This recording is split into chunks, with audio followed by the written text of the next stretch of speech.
श्रीगुरुभ्यो नमः। शुक्लांबरधरं विष्णुं शशिवर्णं चतुर्भुजं प्रसन्नवदनं ध्यायेत् सर्वविघ्नोपशान्तये। अगजाननपद्मार्कं गजाननमहर्निशम् अनेकदन्तं भक्तानां एकदन्तमुपास्महे। शान्ताकारं भुजगशयनं पद्मनाभं सुरेशं विश्वाधारं गगनसदृशं मेघवर्णं शुभांगं लक्ष्मीकान्तं कमलनयनं योगिहृद्यानगम्यं वंदे विष्णुं भवभयहरं सर्वलोकैकनाथं। वंदे विष्णुं भवभयहरं सर्वलोकैकनाथम्। ॐ अखण्डमण्डलाकारं व्याप्तं येन चराचरं तत्पदं दर्शितं येन तस्मै श्रीगुरवे नमः। ॐ कृष्णं कमलपत्राक्षं पुण्यश्रवणकीर्तनं वासुदेवं जगद्योनिं नौमि नारायणं हरिम्। ॐ व्यासाय विष्णुरूपाय व्यासरूपाय विष्णवे नमो वै ब्रह्मनिधये वासिष्ठाय नमो नमः।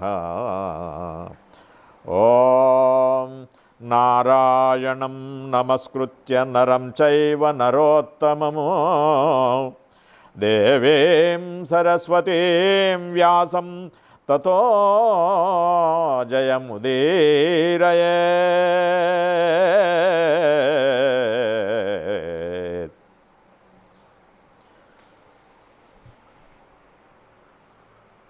कृष्णं वंदे जगद्गुरुं। భగవంతుడైన శ్రీకృష్ణ భగవానుడు అర్జునుని పాత్రగా మనకు యావత్ ప్రపంచానికి అందించినటువంటి గీతయే భగవద్గీత. ఇటు భగవద్గీత పారాయణం ఆ భగవంతుని కృపావిశేషము వలన ఈ కార్తీక మాసము అద్భుతమైనటువంటి నేటి నుండి భగవద్గీత పారాయణం చేసేటువంటి అవకాశం నాకు కలిగినందున నేటి నుండి భగవద్గీత 18 అధ్యాయములను 700 శ్లోకములను నిరాటంకముగా పారాయణము చేసి మీకు అందించాలనే సదుద్దేశముతో నేను గణేష్ని ప్రార్థించి ప్రారంభించుచున్నాను. ఇటు భగవద్గీతను విని ఆ భగవంతుని కృప వలన పుణ్యాత్ములైన భక్తులు తరించగలరని ఆశిస్తూ భగవంతుని ప్రార్థిస్తూ నేను గీత పారాయణం ప్రారంభించుచున్నాను. ఓం నమో భగవతే వాసుదేవాయ.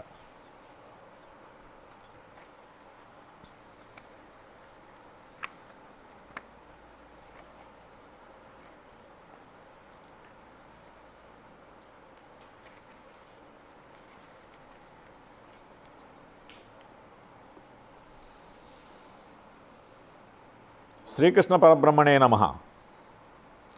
శ్రీ సద్గురు పరమాత్మనే నమః. సర్వ మహర్షిభ్యో నమః. గీతామకరంద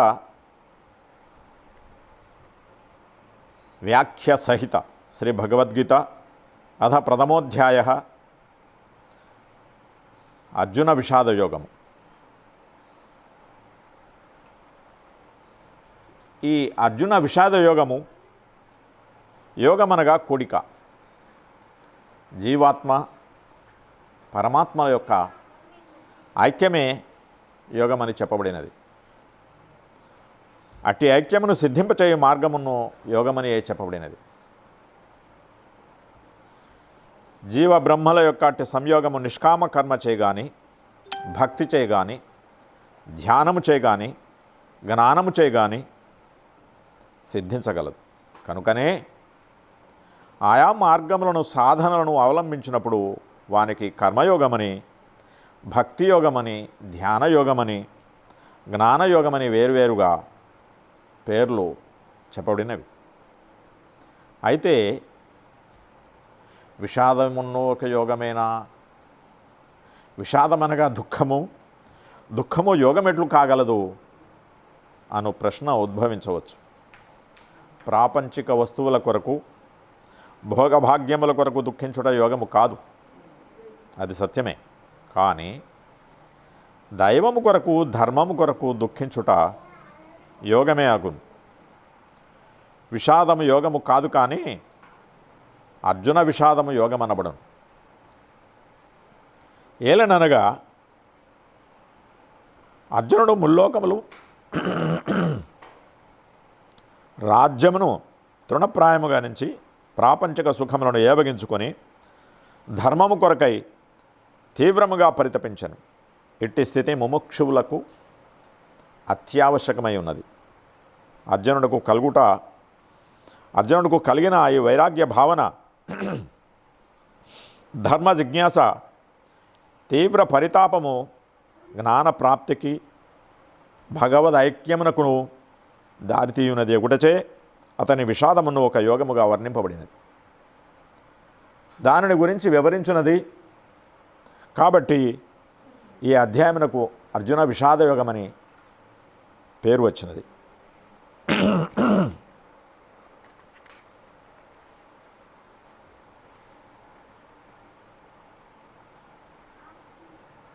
దీనికి పూర్వము ఉన్నటువంటి ఈ సంఘటనకు పూర్వము ఉన్నటువంటి కథాంశము, మహాభారత యుద్ధము ప్రారంభమై 10 దినములు గడిచినది. భీష్ముడు రణరంగమున కూలిపోయినాడు. ఆ వృత్తాంతమును వెనువెంటనే సంజయుడు ధృతరాష్ట్రునకు తెలియపరిచినాడు. అతడు పలు విధముల శోకించి యుద్ధము మొదలుపెట్టినది లగాయతు ఇప్పటి వరకు జరిగిన వృత్తాంతమంతైను తెలుపవలసినదిగా సంజయుని కోరెను. అప్పుడు సంజయుడు ఇరుపక్షములందలి సైనికులు యుద్ధ సన్నద్ధులగుట, రణక్షేత్రమున శ్రీకృష్ణ పరమాత్మ అర్జునునకు జ్ఞానోపదేశము చేయుట మున్నగు విషయములన్నింటినీ వివరముగా ధృతరాష్ట్రునకు తెలియపరచను. అదే గీతాశాస్త్రము. యుద్ధమును గూర్చి ధృతరాష్ట్రుడు సంజయుని ప్రశ్నించుతున్నాడు. ధృతరాష్ట్ర ఉవాచ ధర్మక్షేత్రే కురుక్షేత్రే సమవేతాయుత్సవః మామకాః పాండవాశ్చైవ కిమకుర్వత సంజయ.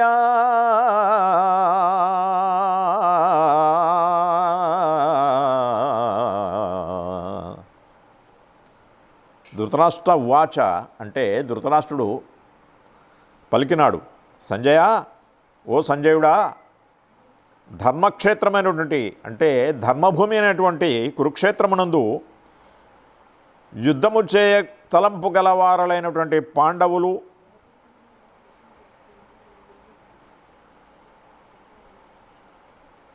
నావారలను ఏమి చేసిరి అని ప్రశ్నించినాడు.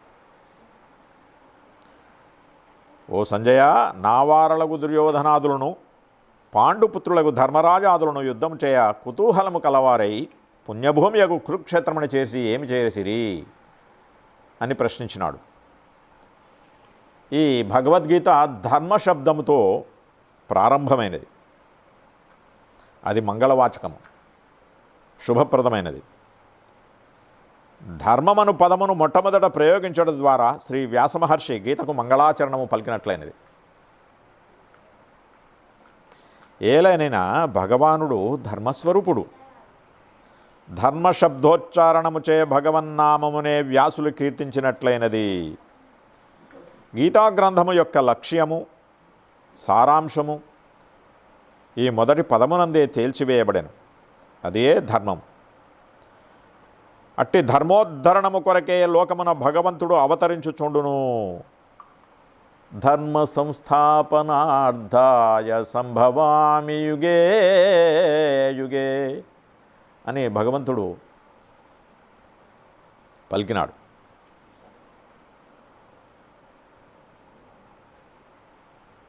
ధృతరాష్ట్రుడు అనగా రాష్ట్రమును ధరించినవాడని అర్థము. తనది కాని రాష్ట్రమును తనదని భావించుకొనుచు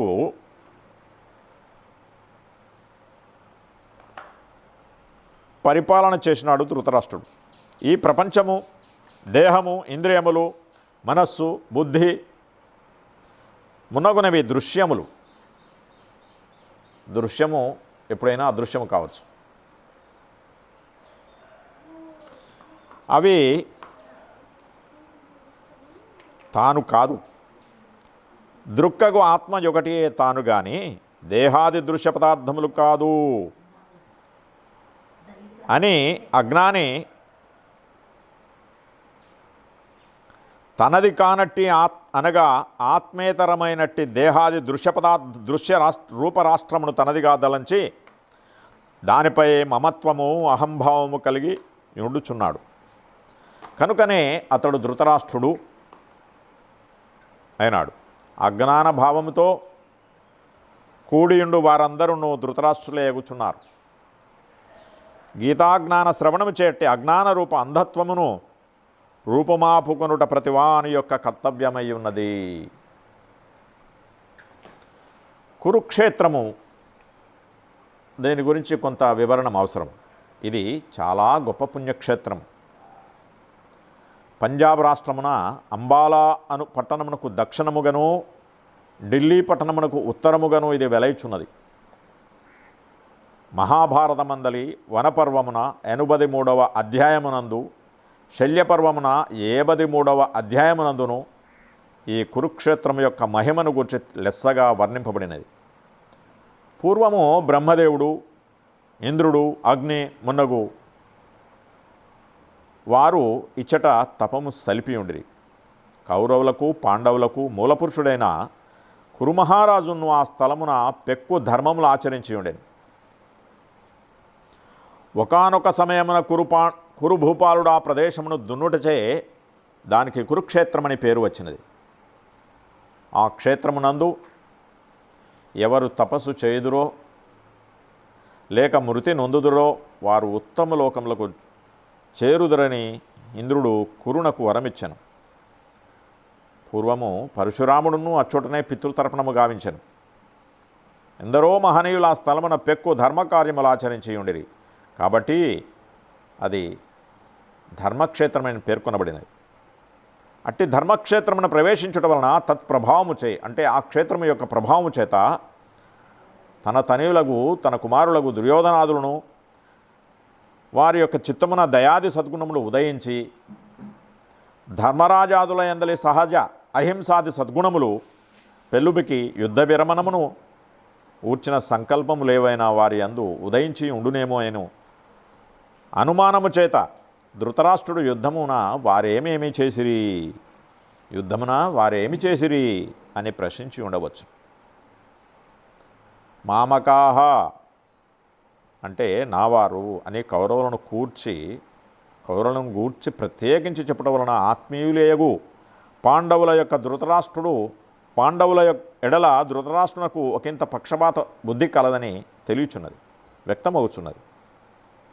సంజయుడు అనగా సమ్యక్ జయము కలవాడే సంజయుడు. ఇంద్రియాదులను లెస్సగా నిగ్రహించిన వాడని అర్థము. సంజయుడు అంటే సమ్యక్ జయము కలవాడే సంజయుడు. ఇంద్రియాదులను లెస్సగా నిగ్రహించిన వాడే అని అర్థము. ఇట్టి ఇంద్రియ జయము పవిత్ర హృదయము కల వారికి మాత్రమే గీతాజ్ఞానము వినుటకు, ఆచరించుటకు, బోధించుటకు చక్కని అవకాశం ఏర్పడగలదని సంజయుని వృత్తాంతము చాటుచున్నది. మరియు అల్పజాతి యందు జన్మించినప్పటికీ సూతకులస్థుడైనను స్వకీయ యోగ్యత చే హృదయ పారిశుద్ధ్యము చే వ్యాసాది మహర్షుల యొక్క అనుగ్రహమునకు పాత్రుడగుటయు ప్రత్యక్ష గీతాశ్రవణ విశ్వరూప సందర్శనాది మహాభాగ్యములను అందగలుగుటయు చూడ ఇవన్నింటిని పరిశీలించినట్లయితే ఆత్మ ఉన్నతికి జాతి మత కులాదులేవియు అడ్డంకులు కావని స్పష్టమగుచున్నది. దుర్యోధనుని జయమును గురించి తెలుసుకొనగోరి ధృతరాష్ట్రుడు అడిగిన ధర్మక్షేత్రే కురుక్షేత్రే కిమకుర్వత సంజయ అను గీత యొక్క ప్రథమ శ్లోక రూప ప్రశ్నకు సంజయుడు యత్ర యోగేశ్వర కృష్ణో యత్ర పార్థో ధనుర్ధరః తత్ర శ్రీ విజయోర్భూతి ధ్రువా నీతిర్మతిర్మమ. ఎచ్చట శ్రీకృష్ణుడు అర్జునుడు వందురు అచ్చట విజయము తథ్యము అని గీత యొక్క చివరి శ్లోకమున ప్రత్యుత్తరముగా చెప్పదలంచిన వాడై తద్భావను పోషించుట కొరకు అవాంతర వృత్తాంతమును దృష్ట్వాతు పాండవానీకమునగు శ్లోకముల ద్వారా చెప్పన ఆరంభించను. ధృతరాష్ట్రుని ప్రశ్నకు సమాధానముగా సంజయుడు ఇట్లు వచించుచున్నాడు. సంజయ ఉవాచ దృష్ట్వా తు పాండవానీకం యూఢం దుర్యోధనస్తదా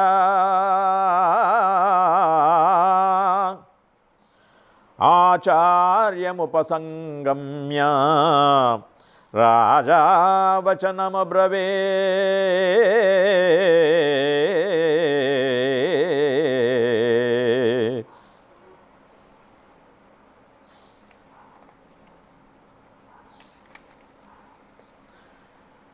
ధృతరాష్ట్రునితో సంజయుడు పలికినాడు.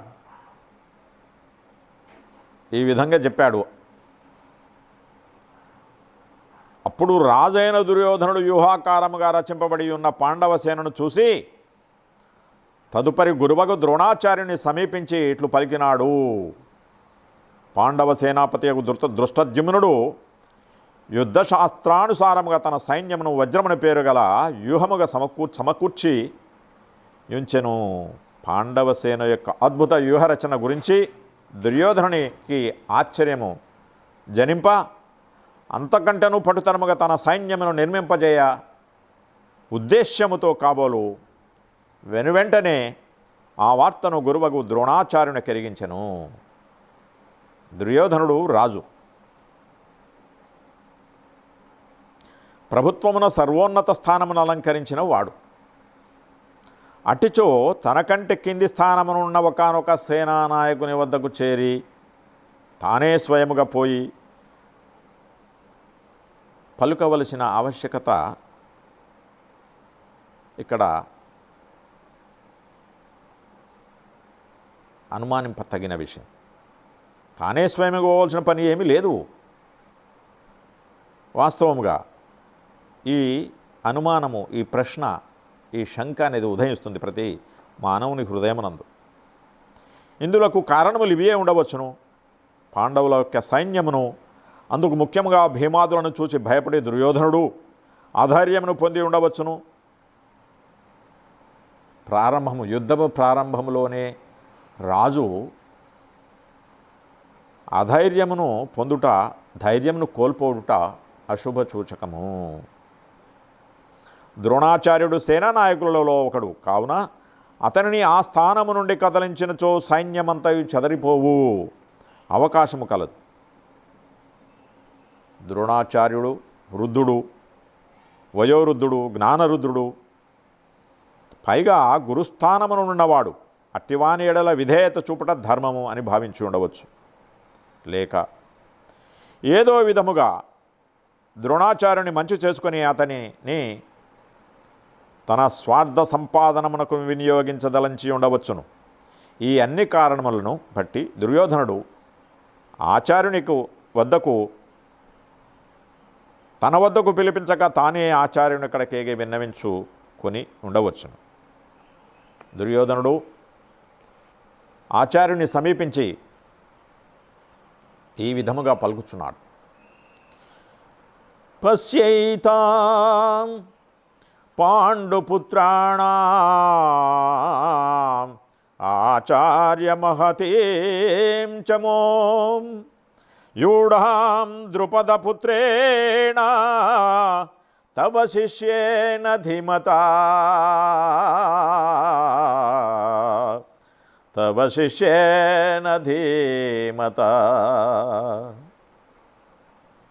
ఓ గురువర్య, దుర్యోధనుడు ఆచార్యుడైన ద్రోణాచార్యుని వద్దకు వెళ్ళి పలుకుతున్నాడు.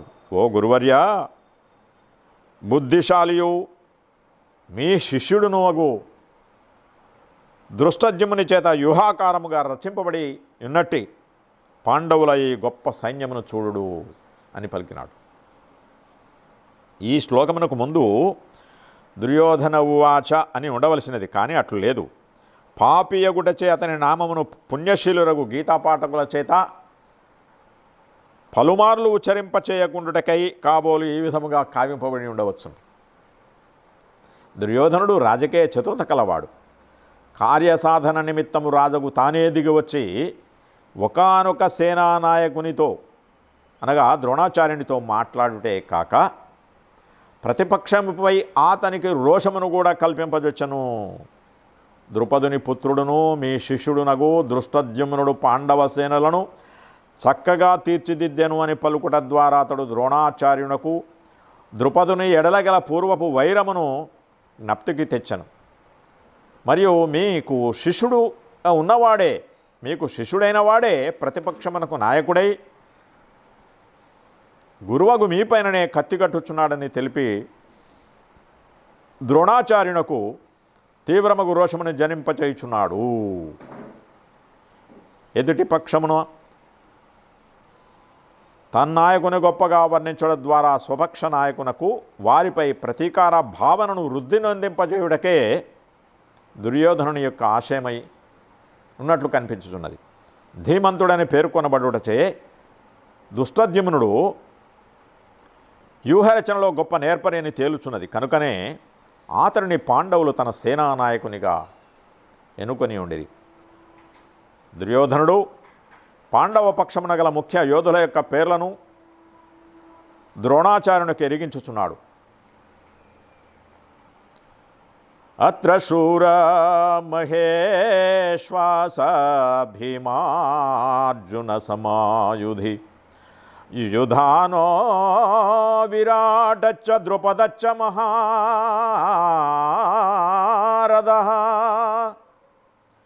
దృష్టకేతు చేకితానః కాశీరాజచ్చ వీర్యవాన్ పురుజుత్కింతి భోజచ్చ శైభ్యచ్చ నరపుంగవః యుధామన్యుచ్చ విక్రాంత ఉత్తమౌజాచ్చ వీర్యవాన్ సౌభద్రో ద్రౌపదేయాచ్చ సర్వ ఏవ మహారథాః.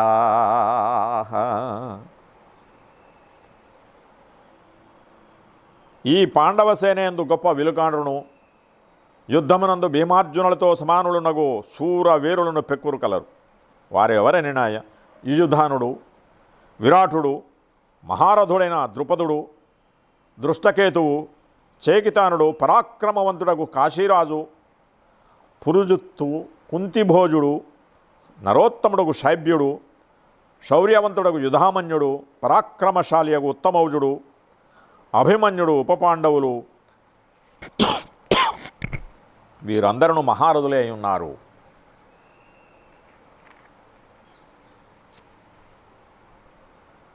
పైన తెలిపిన వీరులందరూ భీమార్జునులతో సమానులని చెప్పుట వలన వారు ఇరువురును శూరాగ్రేసరులని దుర్యోధనకు భయోత్పాతము కలిగించువారని స్పష్టపడుతున్నది.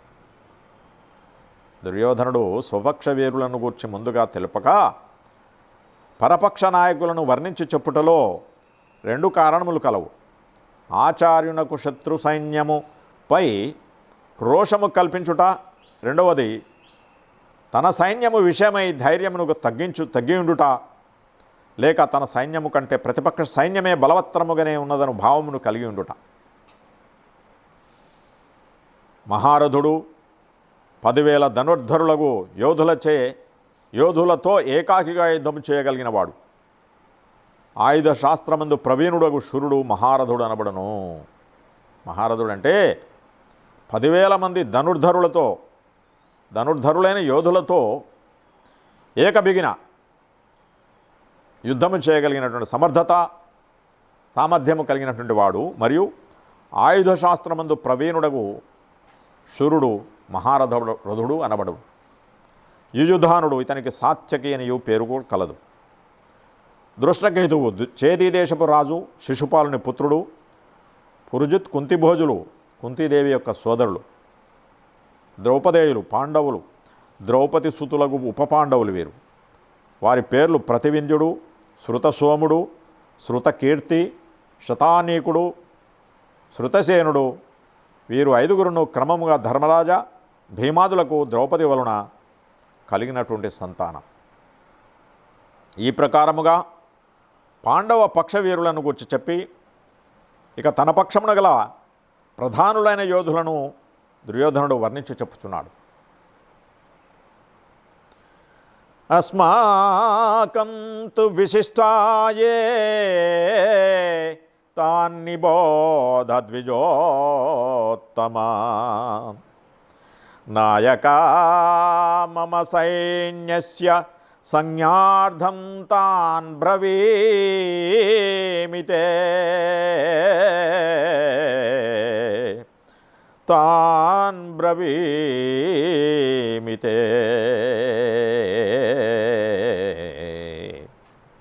ఓ బ్రాహ్మణోత్తమా, ఇక మన సైన్యములో ప్రముఖులు, సేనానాయకులు ఎవరు కలరో జ్ఞాపకము కొరకు మీకు చెప్పుచున్నాను అని చెప్పి దుర్యోధనుడు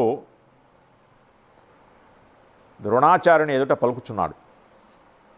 ప్రతిపక్ష వీరులను మాత్రము తెలిపినచో ద్రోణునకు ఒకవేళ అధైర్యము కలుగునేమోయని భావించి ఉండవచ్చును దుర్యోధనుడు.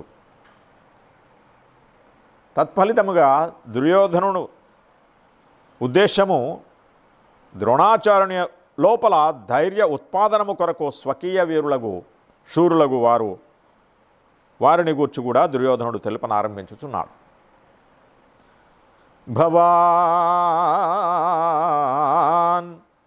భవాన్ భీష్మచ్చ కర్ణచ్చ కృపచ్చ సమితింజయః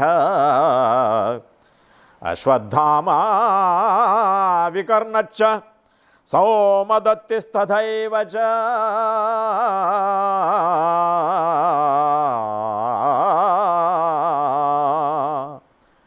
అన్యే చ బహవః శూరా మదర్థే త్యక్తజీవితాః నానాశస్త్రప్రహరణాః సర్వే యుద్ధవిశారదాః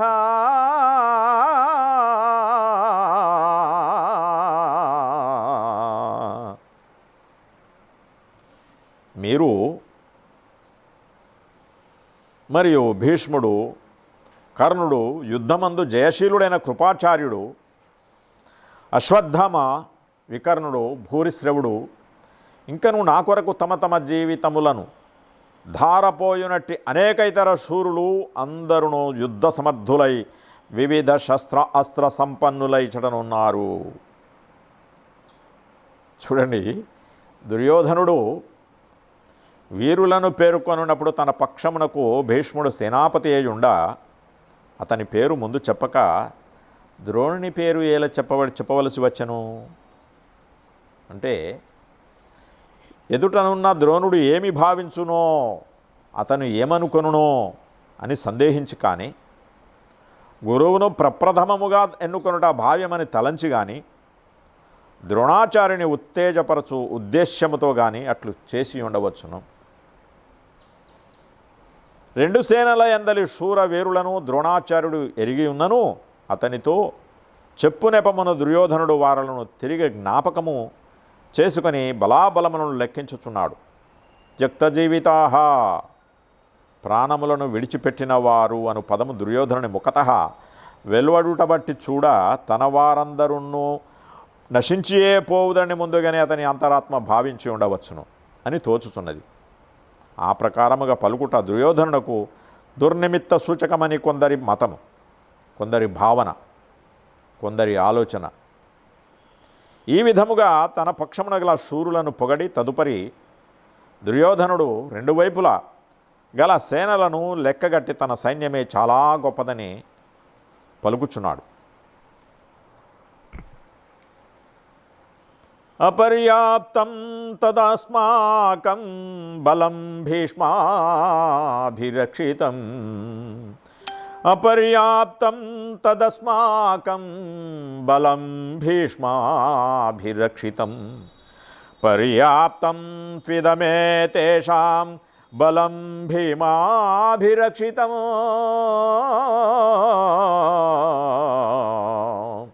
బలం భీమాభిరక్షితం.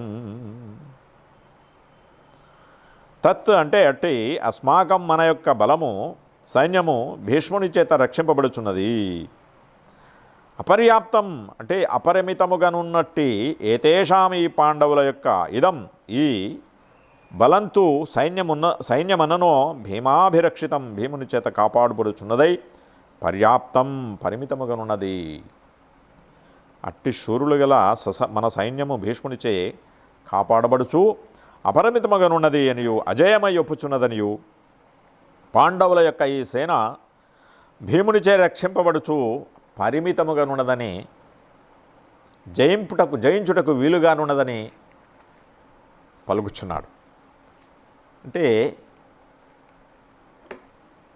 ఈ శ్లోకంలో అపర్యాప్తం పర్యాప్తమను పదముల అర్థమందు భాష్యకారులో మతభేదము అంటే భావభేదము ఉన్నట్టు కనిపించుతున్నది.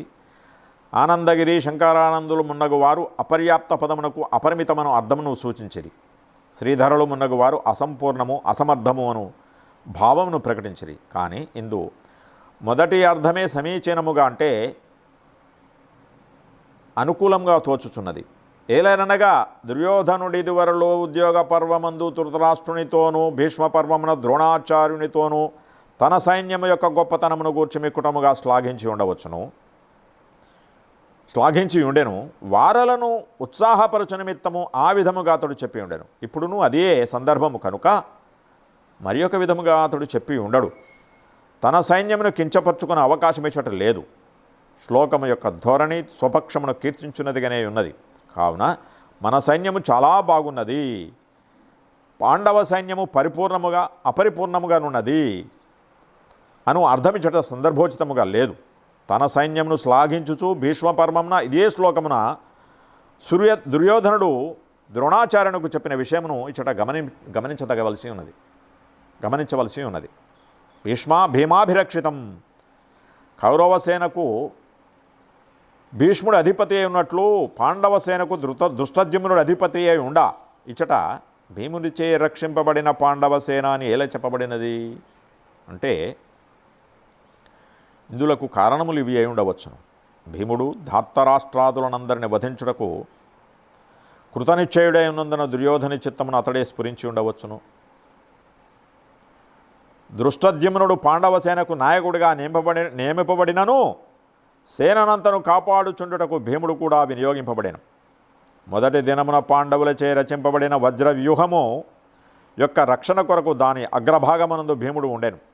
కావున సేనా రక్షకుడుగా అతడే దుర్యోధనునకు కనపట్టి ఉండవచ్చును కదా. అయనేషు చ సర్వేషు యథాగమవస్థితాః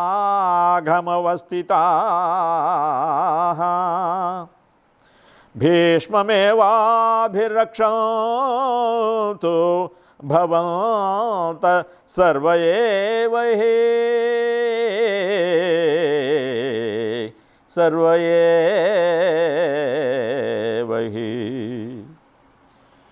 మీరందరూ వ్యూహ మార్గములందు మీ నియమిత స్థానములందుండి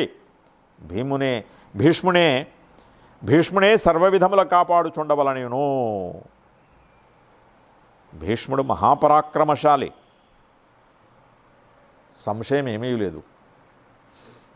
తనను తాను రక్షించుకొనగలడు. అట్టిచో భీష్మునే సర్వ విధముల కాపాడుచుండుడని దుర్యోధనుడు ఏల వచింపవలసి వచ్చను. అందుకు కారణములు ఇవి అయి ఉండవచ్చు. ద్రుపదుని పుత్రుడకు శిఖండి మొట్టమొదట స్త్రీ రూపము కలిగి ఉండి జన్మించినందువలన అతనితో యుద్ధము చేయనని భీష్ముడు ప్రతిజ్ఞ చేశాను. కావున పాండవ పక్షముననున్న శిఖండి ఎదురుగా వచ్చినచో భీష్ముడు అతనితో తలపడకుండును. ఆ ఆపదను చూచుకొని శత్రువులు అతనిని వధింపవచ్చును.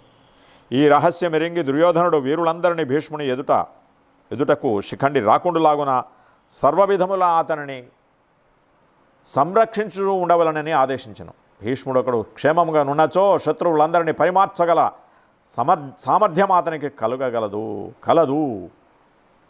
శత్రువులందరినీ పరిమార్చగల సామర్థ్యము అతనికి కలదు. తన సైన్యమంతయు క్షేమంగా నున్నట్లే అని భావించిన వాడే దుర్యోధనుడు తన వీరులను పై విధముగా ఆజ్ఞాపించను.